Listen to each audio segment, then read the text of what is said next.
A paz, meus irmãos. Você deseja se aprofundar no conhecimento da palavra de Deus para chegar em um nível mais profundo de intimidade com Ele? Apresento a você o livro A Cultura do Jejum, do pastor Luciano Subirá, que trata da importância do jejum na vida cristã. Link para compra está no primeiro comentário fixado. Assista o vídeo até o final e Deus te abençoe.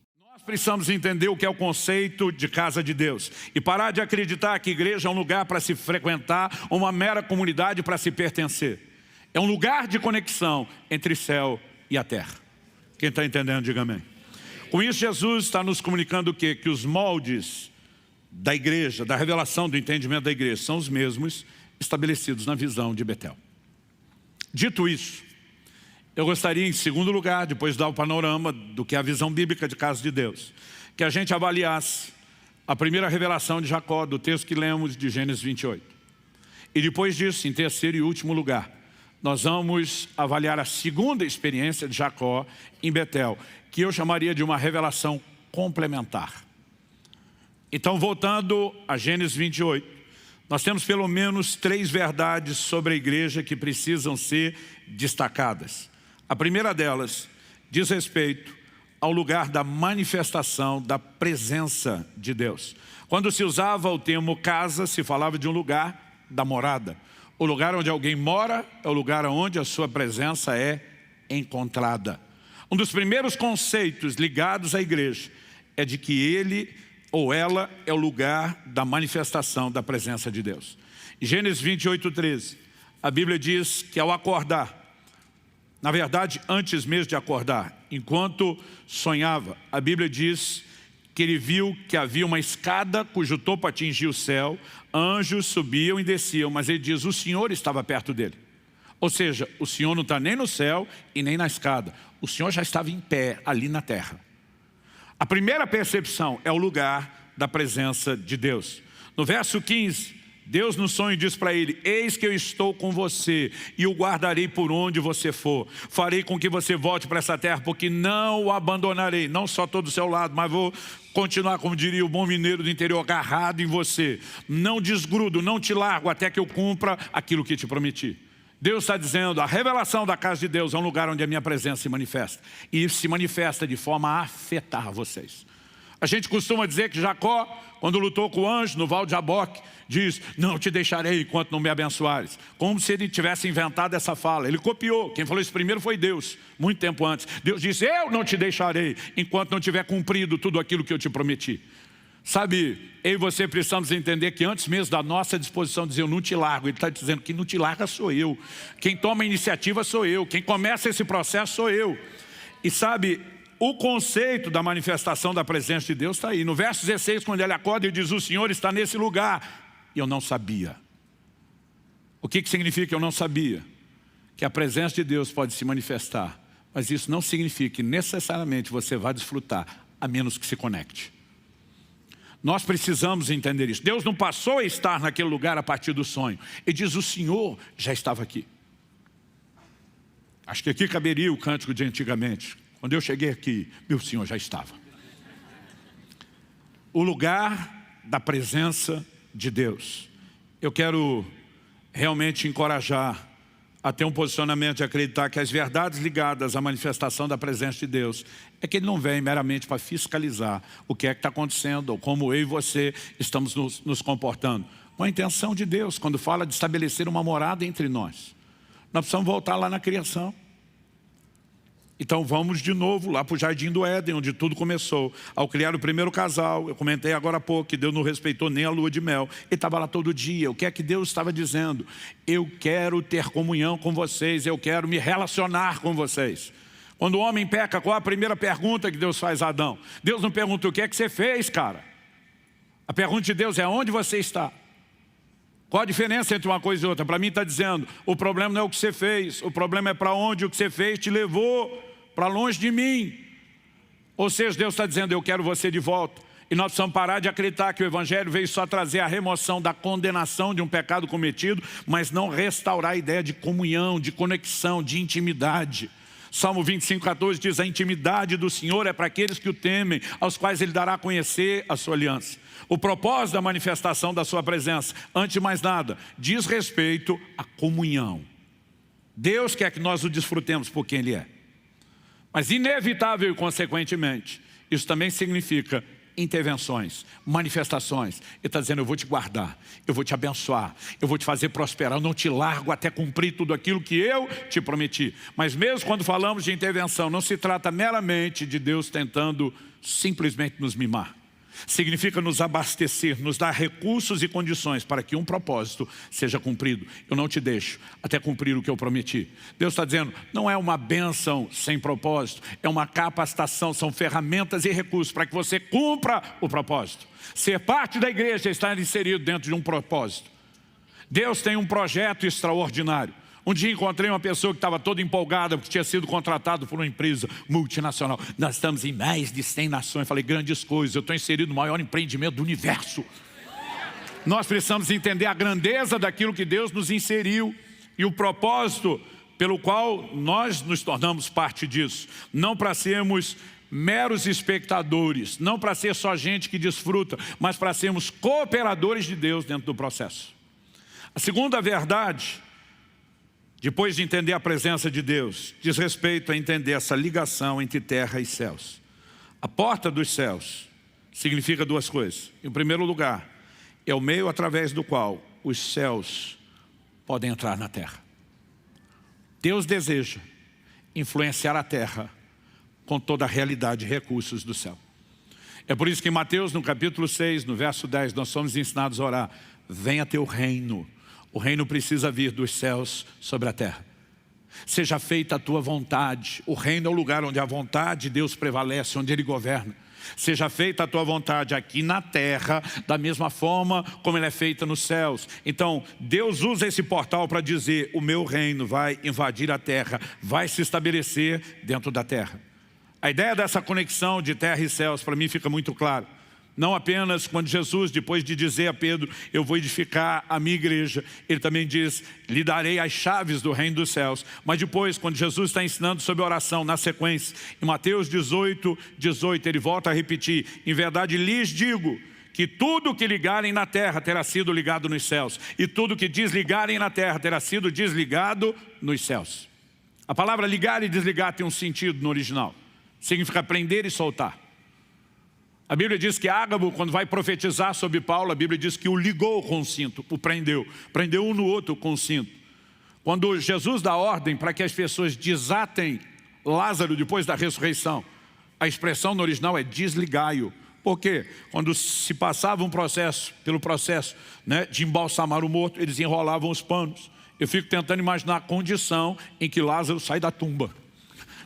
Imagine uma pessoa que tinha passado pelo processo de mumificação. Jesus diz: desligai, o que está dizendo solte. O que significa ligar e desligar? A gente imagina isso com a mentalidade do mundo de tecnologia: aperta um botão que liga, um botão que desliga. Não, Deus está dizendo prender ou soltar. Em outras palavras, o que vocês autorizarem na terra será autorizado pelos céus. O que vocês proibirem na terra será proibido pelos céus. E aqui eu e você precisamos entender um outro conceito, que é o de expressar uma autoridade que representa o governo dos céus. E talvez para entender melhor isso, nós precisamos compreender o conceito de embaixada. Em 2 Coríntios, capítulo 5, verso 20, a Bíblia diz que nós somos embaixadores de Cristo.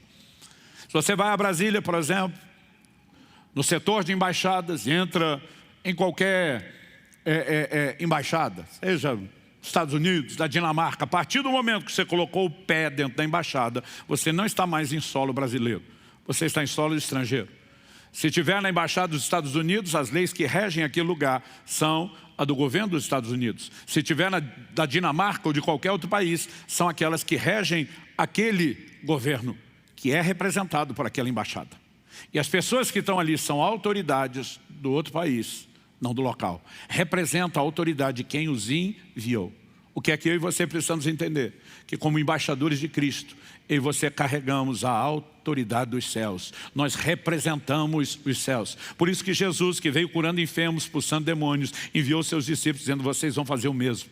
Vocês não vão se mover na força de vocês. Vocês vão representar a minha autoridade. É por isso que vocês usam o meu nome. Quem é que está entendendo isso? Então nós precisamos entender que a igreja deve ser a porta dos céus, o lugar onde o sobrenatural vai se manifestar e vai prevalecer. Mas também nós vemos em terceiro e último lugar, nessa primeira revelação de Jacó.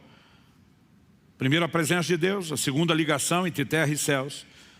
E a terceira característica eu chamaria da marca da multiplicação. Ali em Gênesis, no capítulo 28 que lemos, no verso 14. Deus diz para Jacó o que já havia prometido para Abraão e Isaac.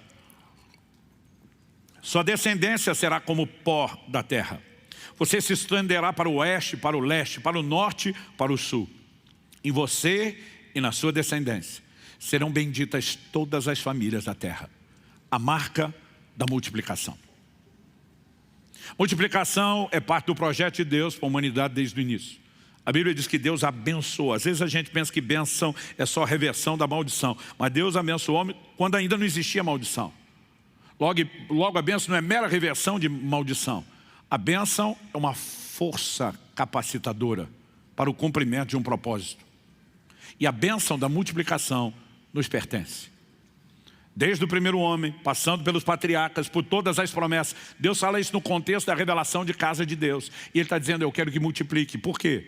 Deus repete a Jacó o que havia prometido a Abraão. Em ti serão benditas todas as famílias da terra. Deus não está falando de nos abençoar para que a gente consiga o que a gente quer. Ele está dizendo que Ele vai nos abençoar para que Ele tenha através de nós o que Ele quer. Diz respeito aos interesses do reino, não meramente os nossos. Então vou repetir o que eu falei antes. A bênção não é mero mimo de Deus para que eu e você tenhamos o que queremos. Ela é a manifestação de recursos de Deus para que o seu propósito se cumpra. Por isso Deus diz, não te deixarei até que eu cumpra o que eu tenho te prometido. Eu e você precisamos entender a responsabilidade de viver debaixo da bênção. Não é apenas porque ela é importante para nós, ela é importante para Deus, para o cumprimento do seu propósito. Eu achei que vocês iam empolgar com isso. Eu vou repetir, a bênção não é importante apenas para mim e para você, ela é importante para Deus. Ele deseja nos abençoar para o cumprimento do seu propósito. Nós só faremos com recursos sobrenaturais. E Deus precisa que eu e você passemos a viver o sobrenatural para que por meio de nós Ele transborde e cumpra o seu propósito. Isso envolve multiplicação. Multiplicação. Quando você olha o livro de Atos, o tempo todo a Bíblia diz, se multiplicava o número dos discípulos, se multiplicava o número dos discípulos. Nós temos vivido um momento precioso, onde a casa, essa igreja local finalmente tem milhares e milhares de pessoas participando nos cultos de domingo. Foi uma coisa gostosa juntar essa turma toda e mais um pouco lá naquela única reunião dos 17 anos da Alcance. E sabe o que eu gosto de momentos como esse? É ter uma visão, como serão os muitos cultos que ainda teremos. Preste atenção, coloque isso no seu coração. Se você não consegue crer, pega uma carona na minha fé até que a sua cresça.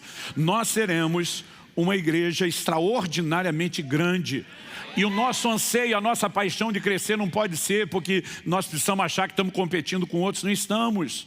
Não estamos concorrendo com nenhuma igreja dessa cidade.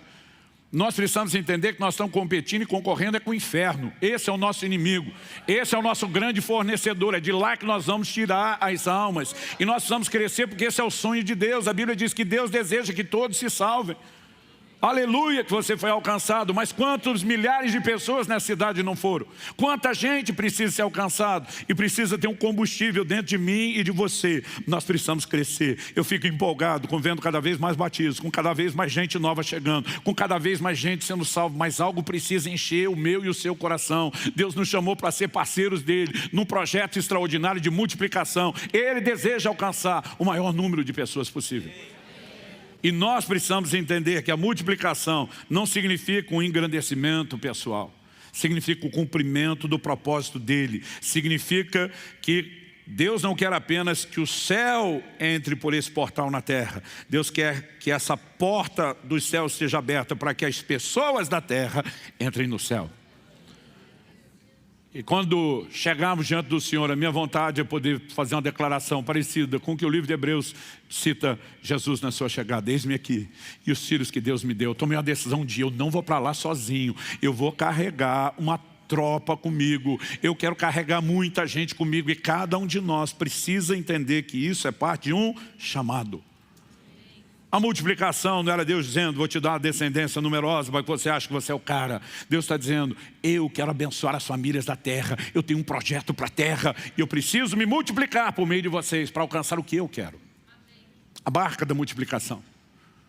A nossa declaração de visão, a afirmação é, somos uma crescente comunidade de discípulos, com viver santo, que se reúne no templo e nas casas, para ministrar ao Senhor, aos santos e ao mundo. Somos uma crescente, é a primeira declaração. Algo dentro de mim e dentro de você precisa queimar. Crescimento, multiplicação, crescimento, multiplicação, crescimento, multiplicação. Não diz respeito a gente, mas ao grande sonho e ao projeto divino. E decidimos ser parceiros dele, entender que a casa de Deus tem que carregar a marca da multiplicação. Quem está entendendo, diga amém.